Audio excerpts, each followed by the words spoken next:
this is huge, this is heavy. What are you doing with this? You know? I mean, just take a look at these things. And just, Is it a driving bit? they didn't even know.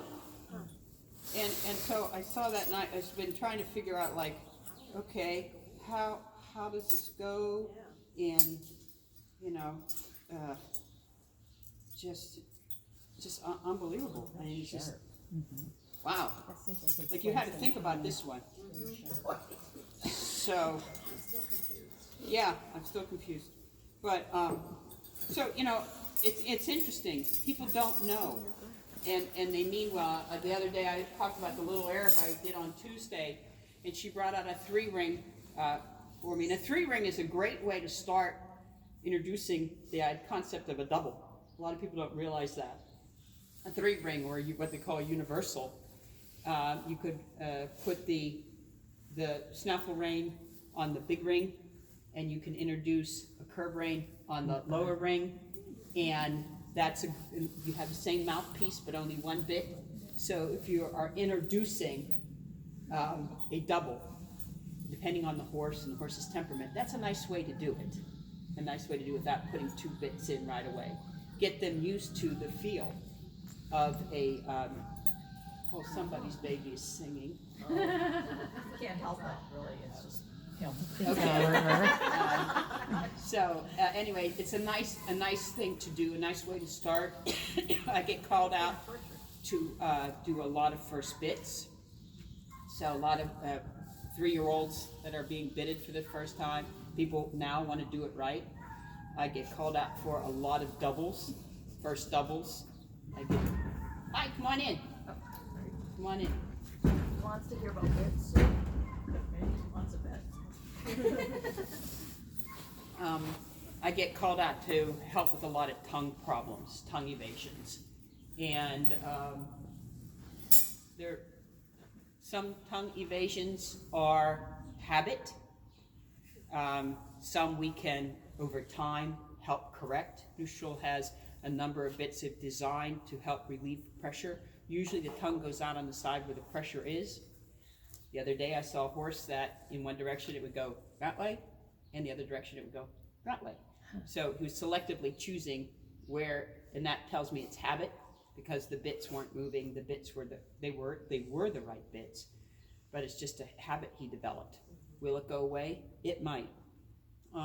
This past winter down in Wellington, I see a lot of horses that are participating in the winter festival down there.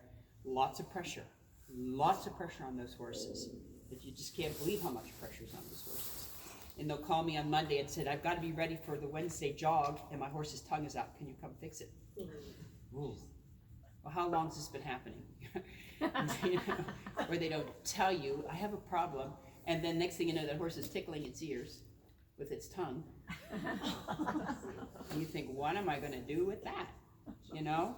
And everything Neutral has is dressage legal, and it's kind. It's been anatomically, ergonomically figured out through a lot. They work with Hillary Clayton a lot, so I've had an opportunity to work with her and speak with her. So it's all scientifically based. A lot of it is done with dynamic studies, which means that they've been radiographed, they've been scanned. I mean, we have to read, part of becoming certified is reading the papers off those studies and understanding how they arrived at the conclusions that they have. Reading papers about the metals, reading papers about rein tension, some of the technology. I talked about a little bit about, let's see if I have here. Oh, yeah, these little wristy things. The little wristy things, I mean, I'm wired for sound when I ride, but literally. So these little dongles, fit in these little wristbands, and when I move my hands, they buzz. All right? Oh my gosh. So they buzz, and they tell me if I've done this, pronated or supinated my wrists. They tell me if my hands are uneven. So they tell me, and it's interesting, you know, because I'm a goal-driven person. And so the idea is to get fewer and fewer alarms, because the buzz is an alarm. Do you sell those? Yeah, we have, yeah. Yeah. And do they come with a shocking mechanism? But, you know, you can set your thresholds, you know, so like a beginner rider might have a high threshold, so it takes a lot of, because you don't want someone to be defeated No. by the technology you have. But, you know, but it is interesting, you know, and I go out and I'll say, oh my God, I had 58 alarms on my right hand today. It's like, you know, so, but then it's like, but tomorrow, we're not gonna have 58, we're gonna have 42 or whatever, you know, we're gonna have fewer tomorrow than we do today. And it, because I train a lot by myself, I have mirrors, it's just like the pressure pad that I told you, I have under, a pressure pad I have underneath the saddle, and I'm looking at my phone, and it's like, how can I be that much on my left seat? I didn't feel that. I didn't feel that at all. And so the whole development of science in riding is really, really important. It gives us that feedback that we need so that we can be better partners.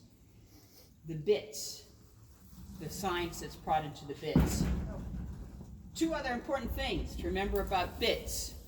I've given you a lot, I know. We're gonna go home and it's like, God, my brain's tired. Loose rings, fixed cheeks, anything where the rein attaches to the ring where the actual mouthpiece, those bits turn clockwise. All bits rotate. All bits rotate. So, snaffle bits. Snaffle bits. The rein attaches to the ring where the mouthpiece goes. When you take rein tension, that bit turns clockwise.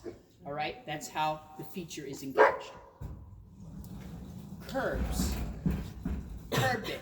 Where? Wait, can you explain that again? When you Okay. take pressure, it Okay. turns clockwise. Okay, so ignore this, the fact that this is an abomination. Okay, so where the rein attaches to the ring attached to the mouthpiece, and this is called the cannon, cheek piece being up here. When I take rein tension, these rings are going to turn clockwise. Oh, the rings. I'm The sorry, rings. I thought you meant the mouthpiece. The Okay. ring. The Well, the ring. mouthpiece also. Okay. This whole thing is going to If turn. it's a fixed, No. then it even turns the mouthpiece. I'll show you. I don't have them. I should have them here. They're in the, oh, wait a minute. We're gonna take this. Okay, regard the fact that this is also an abomination. So here we have our Berdoon. So when and here it is on the horse's face, okay? Wow. So when I take rein tension, this whole thing turns this way. Okay. Towards the rider and the horse. Okay. The ring turns and the bit turns. And that is how it engages. That is how the feature, this is the center feature, will go onto the tongue. Okay?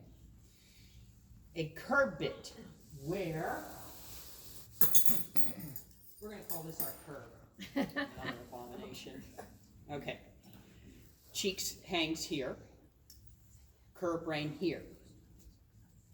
So, when the rein is below the mouthpiece, this bit goes counterclockwise. Okay. So, in a double, You've got one going yes. and one going. Okay. Yes. So, in a double, the Berdoon will go clockwise, the curb goes counterclockwise. That's why the space between those two bits is so important. Right. Because if they are impeding one another, they may just be turning on top of one another. Right. Lushul has developed bits where I actually had pretty well-known trainer in the East call me and he said, the bit's defective. It's like, what? The bit's defective. It's bent backwards. It was designed that way. It's designed that way, you know? And I said to this gentleman, I said, no, the bit's designed that way. It's not defective. He said, well, it works, but I thought it was it was broken. I said, no, that's the way I sent it to you. It's meant to be that way because it answered the problem that horse was having. New Schul has developed bits for horses with short necks. You see a lot of those with your Dutch, your KWPNs will have very short necks. Quarter horses, very short necks. So they've developed bits for horses with very short necks. They've developed bits for horses that hide behind the contact. They've developed bits that will encourage a horse to go forward and downward, the waterfall effect that we speak of. They've developed bits for horses that internalize. There are horses that will go inside themselves, and then they get that way of going. So they've developed bits for horses that are heavy on the shoulders, for older horses that may have a little change up in the pole that's hard for them to come over here. So they've developed bits for those types of things. So all those help the horse and help you. So the horse is balanced, you have good communication, you're not fussing with him, right? And he's comfortable. So that's about what we're going to do today. Yes? What do you recommend for getting started, besides, getting your horse fit? Well, you want a young horse, particularly. We like to ride a horse, a young horse in a fixed cheek, like the dressage people do, the egg butts. The reason being is that the fixed cheek in a young horse particularly, even a green horse, I don't care if they're 8 or 9 and they're green, that helps with their lateral balance. That gives them input and helps them stay upright and balanced. Young horses want to do what? They want to fall out. They want to fall out and want to put their butts here, right? They want to do this, especially around the corners. A fixed cheek, like an egg bud, a deep, a full cheek, gives them this feedback and helps them maintain their balance. The analogy I would use is you get up in the middle of the night, you don't turn the lights on, you have to go to the bathroom. All right, you're going down the hallway. You don't take the hand in the middle of the hallway and try to find your way, right? You take the hand on the wall. You find your way down the wall. So you stay balanced, you stay upright. We just think, oh, we're trying to find our way. No, your body has developed that sense to know where you're going, right? That's what a fixed cheek does for the horse. It helps balance him. Other thing for young horses, don't ride on the wall, right? Stay on the inside track, all right? Because that helps them, especially if you're using a fixed cheek, that helps them to begin to develop that sense of balance, because they will, like us, visually use their eye. So you like the fixed cheek rather than like the starter bit that, there's a loose cheek starter bit that... New Schul has what they call the starter. The answer is yes and yes. It's a great bit. Okay. I have a 10-year-old in a starter. He was a former meter 40 jumper, and I'm repurposing him to dressage. That horse, with his conformation, with his background, goes well in a starter. All right? He's schooling 4th level, but he's in a starter. But a baby horse, or a young horse, I have another 10-year-old Dutch that until just recently, and he's 17 I rode him in an egg butt Purdue. Because that horse needed that input in order to keep himself upright. 17 when they start going out the corner, you can put that knee into the knee roll all you want, but they're still going to go that way. But this helped that horse stay upright. But as a general rule, if someone brings me... Can I ask you, do you want me to bring her down here? Yes, please. Or do you tacked up, or do you want to measure? Do you want her? I'm going to do all that. Yes, yes, and Do yes. you want her bit? Do you want her? Just bring her in her Bridle stall, down. bring her Okay. in her halter, Okay. and then we'll bring the bits down and we'll get started. Okay. Okay? But generally, if someone brings a baby to me, or a young horse, a green horse, I will typically start with a fixed cheek. Okay. So because I know she's asking, she has a 2.5-year-old, that'll be 3 in the spring. Yep. I also happen to have one, so you would start those babies out before you get on, you don't even know what they're like in the mouth yet, anything in a double jointed egg butt. Yep. Yeah. Absolutely. Why I would not use a single joint? Let me answer that question for you. Single joint. It is not a nutcracker, it's actually a tweezer. So here we are. We're in the horse's mouth. You take rein contact, and that bit does this. Where's it going? Think about it. You're here. You take rein contact, that bit goes here. All right? So it's going forward into the mouth. The double joint allows you to stay relatively in the same position. Yeah. It will go here, right across the horse's tongue, sweet spot in the middle.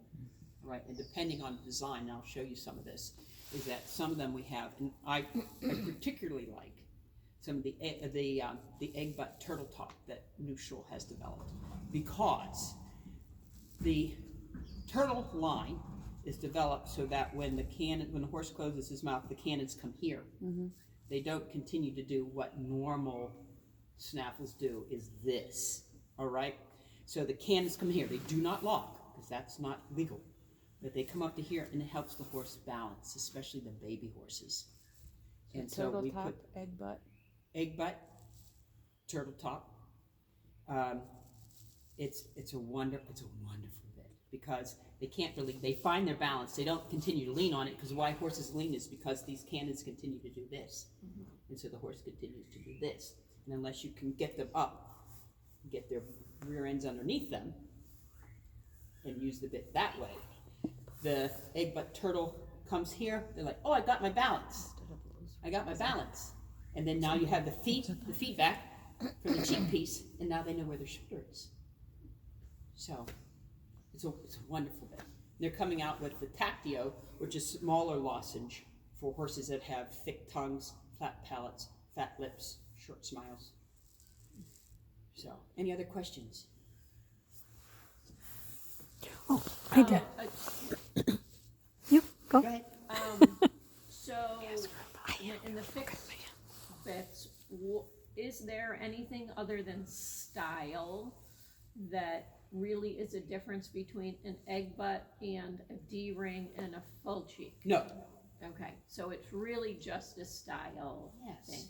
So now what about how the flare of the, what do you say you call the middle piece? The center is the Cannon. feature in the cannon. So how, like on an egg butt, they generally sort of go wide to the, side of the egg Yeah. butt, and the D-ring, they go straight, and the full cheek, sometimes they're kind of like a loose ring that you have a little butt at the end of where the shank Yeah. is. You know what I mean? Yeah. Does that matter in the corner of the horse's mouth that you have the egg butt that goes a bit wide No. and the D-ring that's straight and okay. No, as long as you have enough room. But the important thing is to remember you need about 1/4 inch for the loose ring to turn. Okay. And the style, it's literally, there's no reason that dressage people can't use a full cheek or a D. None at all. Okay. There's no reason that hunters can't use an egg butt. None at all. And you can ride in a Verdun. If you want to ride in a snaffle and you want to ride in 3rd level, 4th level, in a Verdun snaffle, there's no rule that says you can't. Yes. So my question, I have a Welsh Cob and I ride in a Verdun, I've got the transangle. Any reason why you need a bigger ring? What is the influence of the ring size on the action of the bit? Nope. Doesn't matter. Doesn't matter. It's the mouthpiece itself. I will do a lot of the smaller horses and more refined faces in Verduns, because to have a 70 millimeter ring on a refined face looks stupid. It looks stupid. It does, yes. So one of my clients has a Fjord, and we found that she was just getting rubbed from a normal size ring. So we put her in a Verdun because we were Yeah. having an issue with, it didn't matter what bit we tried. Yeah. We just couldn't. Yeah, get that rubbing. absolutely, absolutely. I mean, it depends on the side of the face, because some horses, for example, a normal rule of thumb is whatever the Verdun measures, your curve is 1/4 inch smaller. So if you have a 5.5 Verdun, you'd wear a 5 1/4 curve. But some horses, based on their shape of the face, I might use a 5.5 and a 5.5, or a 5 1/4 and 5 1/4. And people say, well, I was always told, my trainer told me. Well, no, this is the face. You have to, it's so individualized. You cannot take, like Fish on Fridays. Yeah. It's You not can't- just a rule. It's a guideline, but it's not a set in concrete rule. You have to look at how that face is made, and they're all different. So, and she mentioned a rub.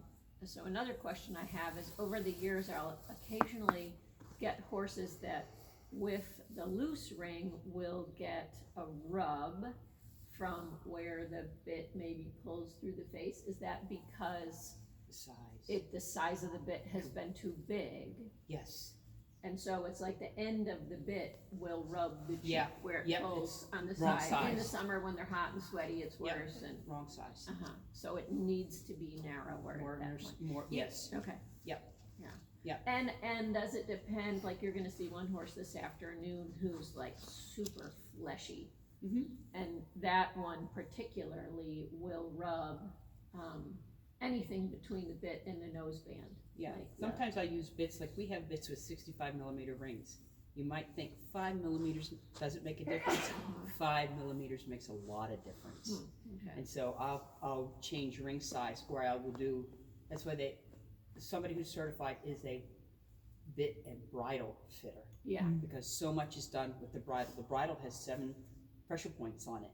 If they're not adjusted correctly, you know, I see bridles now that they've got like a 4-inch noseband. And you have these tiny little faces, a 4-inch noseband, the bits are out like this, and they wonder why their horse doesn't go well. Yeah. You know, meanwhile, they've spent $500 on this bridle. Yeah. It's like, honey, this, it looks nice, but it's all wrong. So sometimes keep it simple. Keep it simple. You know, a nice padded headpiece, you know, making sure that your brow band is not pulling their ears like this. You know, there's a whole bunch that's just come out about that whole dynamic. Curb chain guards. Have to have a guard on your curb chain. I had this discussion with Hillary this past year. I was doing some of her horses. And she said, people don't realize that underneath that chin groove are all these nerves. And they're finding that horses are refusing to go forward because the curb chain is pressing on those nerves. So, I mean, I have guards with me because I will stay at it until I'm right by the horse. You know, if it takes a 3-hour bit fitting because it's a disaster when I show up, then it takes 3 hours. But when I leave there, I know that I've done right by that animal. That's what it's about, doing right by that horse. So having curb chain guards is really important. People say, well, I want a short shank. You know what a short shank? There's another piece of education. Short shank, faster, more harsh. Most shanks are 7 centimeters. Mechanically, it's a slower uptake than a 5 centimeter shank. The hunters use a 3 centimeter shank. Just think how fast that is. Just think how lean that is. So how was that, why was that promoted, like, you know, before, like the old Springer bits? It would be like, you know, the starter curb, the baby curb, and it was thick and shorter in the I had shank. no clue.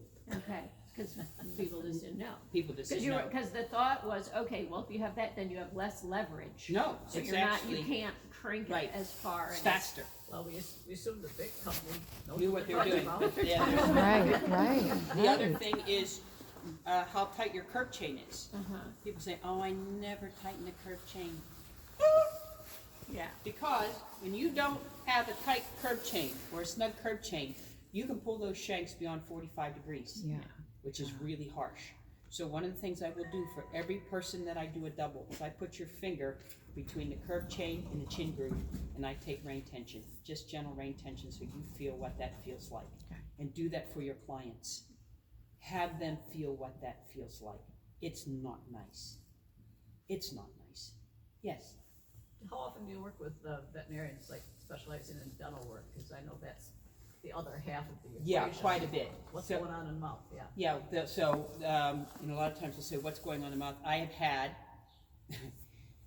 so they call me out, this horse is horrible, horrible, horrible. I opened up his mouth, a young horse here, he had 2 rows of teeth. Looked like a shark. I said, he's retained all his baby teeth. So,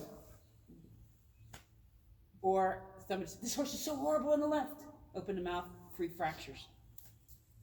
And so I work with the dentist, where the dentist will say, okay, we fixed this horse had ramped, he had waves, he's got horrible hooks, come out now and bit.